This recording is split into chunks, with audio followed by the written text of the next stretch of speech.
میں سونے کے لیے بستر لگا رہی تھی کہ میری بیٹی عجیب سی ضد کرنے لگی۔ میں نے اسے غصے سے دیکھا۔ میں نے کہا، بیٹی تمہیں کیا ہوا؟ تم کیسی باتیں کر رہی ہو؟ تم ہمیشہ سے میرے کمرے میں میرے ساتھ سوتی آئی ہو، اب ایسی بات کیوں کر رہی ہو؟ مگر وہ تو جواب دینے کے بجائے الٹا رونے ہی لگ گئی۔ روتے ہوئے کہنے لگی، مجھے نہیں پتا، میں تو بھائی کے ساتھ ان کے کمرے میں ہی سوؤں گی۔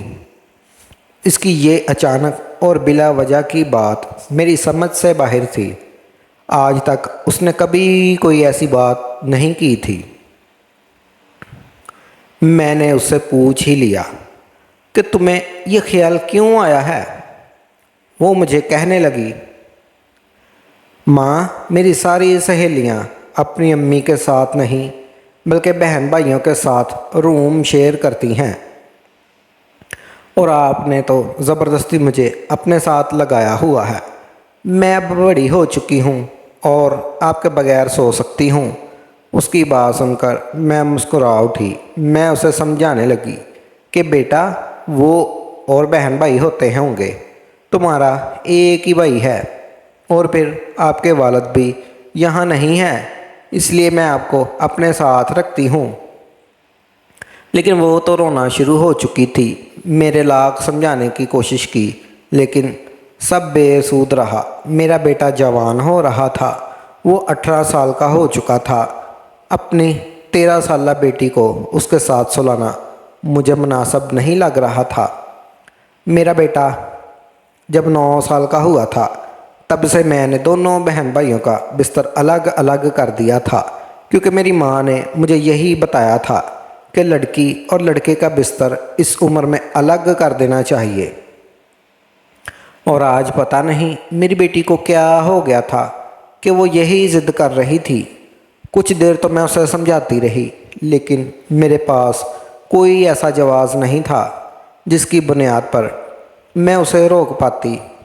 وہ بار بار مجھے یہی کہہ رہی تھی کہ وہ تو میرا بھائی ہے، پھر میں اس کے کمرے میں کیوں نہیں سو سکتی؟ میں اسے سمجھانا چاہتی تھی کہ بھائی بہن کے درمیان میں حیا کا پردہ ہوتا ہے، لیکن شاید یہ وقت صحیح نہیں تھا۔ اس کا کھچا ذہن اس بات کو ٹھیک طرح سے سمجھ نہ پاتا۔ یہ سوچ کر میں خاموش ہوئی۔ پھر میں نے کہا کہ چلو ٹھیک ہے، آج کی رات تم اپنے بھائی کے کمرے میں سو جاؤ۔ میں اس کا بستر اٹھا کر اپنے بیٹے کے کمرے میں چلی گئی۔ میں نے سوچا کہ بس ایک رات کی تو بات ہے، لیکن مجھے کیا پتا تھا کہ یہ روز کا معمول بن جائے گا۔ بیٹا دوستوں کے پاس گیا ہوا تھا، میں بس بستر ہی لگا رہی تھی۔ جب بیٹا واپس آیا تو میں نے اس سے کہا کہ آج تمہاری بہن تمہارے کمرے میں سوئے گی۔ میری بات سن کر بیٹا خوش ہوا اور بغیر کچھ سوچے بہن کو گلے لگا کر کہنے لگا، بہت عرصے بعد ہم دونوں بہن بھائی ایک ساتھ ایک کمرے میں سوئیں گے۔ وہ دونوں بہت خوش نظر آ رہے تھے۔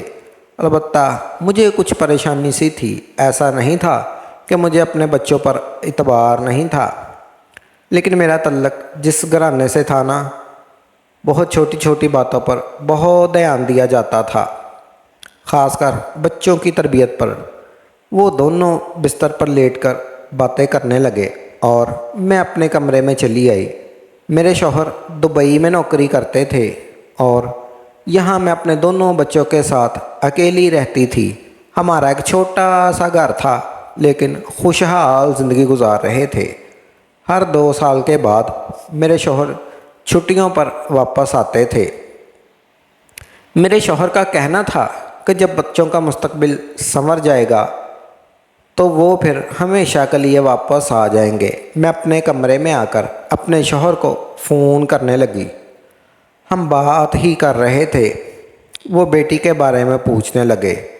میں نے بتایا کہ وہ آج اپنے بھائی کے ساتھ اس کے کمرے میں سوئے گی۔ یہ سن کر میرے شوہر بہت خوش ہوئے، کہنے لگے، چلو تمہیں مجھ سے تنہائی میں بات کرنے کا موقع تو ملا۔ میں نے اپنے شوہر سے کہا، میں اس بات کو لے کر کچھ مطمئن نہیں ہوں۔ میرے شوہر مجھے کہنے لگے، فضول باتیں نہ کیا کرو، تمہارا پورا خاندان پرانے خیالات کا مالک ہے۔ مجھے اپنے بچوں پر پورا یقین ہے کہ وہ بہت اچھے اور نیک بچے ہیں۔ میرے شوہر نے مجھے مطمئن کروایا تھا اور پھر باتوں میں لگے رہے۔ بہت عرصے کے بعد ہم دونوں کو کافی دیر بات کرنے کا موقع ملا تھا، ورنہ ہمیشہ بیٹی مجھ سے فون چھین کر بیٹھ جاتی اور خود ہی باتیں کرتی رہتی اور اپنے باپ سے دیر تک بس باتیں ہی کرتی رہتی۔ رات کو تقریباً 1 بجے کے قریب میں نے اپنا فون بند کیا اور پھر بچوں کو دیکھنے کی غرض سے میں اپنے کمرے سے نکل آئی۔ میں جیسے ہی بچوں کے کمرے کے پاس آئی، دروازہ کھولنے لگی تو پتہ چلا دروازہ اندر سے بند تھا۔ جہاں تک مجھے یاد تھا، بیٹا کبھی کمرہ لاک کر کے نہیں سوتا تھا، پھر آج اس کے کمرے کو دروازہ کیوں بند تھا؟ اس بات نے مجھے اور بھی بے چین کر دیا تھا۔ میں جو شوہر کی باتوں پر مطمئن ہو چکی تھی، ایک بار پھر سے میں پریشان ہو چکی تھی۔ میں نے سوچا کہ دروازہ بجاؤں، لیکن پھر خیال آیا کہ بچے سو رہے ہوں گے، انہیں جگانا مناسب نہیں ہوگا، اور پھر اگر وہ پوچھیں گے کہ میں نے دروازہ کیوں بجایا تو پھر میں کیا کہوں گی؟ مجھے ڈر تھا کہ میرے کسی رویے کی وجہ سے میرے بچے یہ نہ سمجھیں کہ ان کی ماں کو ان پر بھروسہ نہیں ہے۔ ایسے ہی میں پلٹ کر اپنے کمرے میں واپس آئی، لیکن نیند میری آنکھوں سے دور ہو چکی تھی۔ مجھے جاگتے ہوئے تھوڑی دیر ہی گزری تھی کہ بیٹے کے کمرے سے عجیب سی آوازیں آنے لگی۔ میں پھر اٹھ کر ان کے کمرے کے پاس جا کر ان کی آوازیں سننے لگی۔ اندر سے بیٹے اور بیٹی کی آواز ہی آ رہی تھی۔